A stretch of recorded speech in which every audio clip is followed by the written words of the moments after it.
వీళ్ళ మార్పు రావడం లేదు కదా.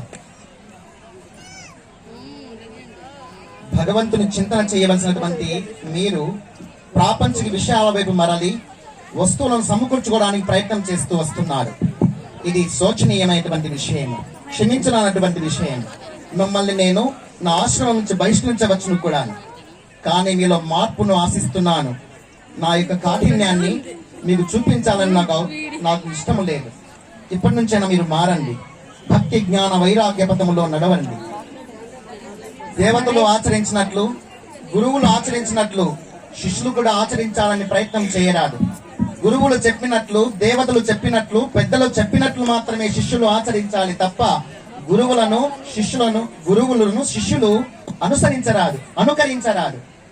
శ్రీకృష్ణ పరమాత్మ అంతటి వాడే 16,000 మందిని వివాహం చేసుకున్నాడు కదా.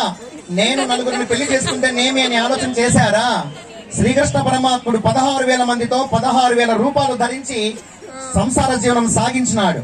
మరి మనము 4 రూపాయలుగా మారి 4 వివాహం చేసుకోవడంలో దోషం ఉండదు.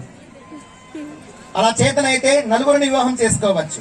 భక్త కన్నప్ప పెడితే పరమశివుడే మాంసాహారాన్ని భుజించినాడు కదా అని చెప్పేసి మనం మాంసాహారం భుజించడానికి ప్రయత్నం చేయరాదు.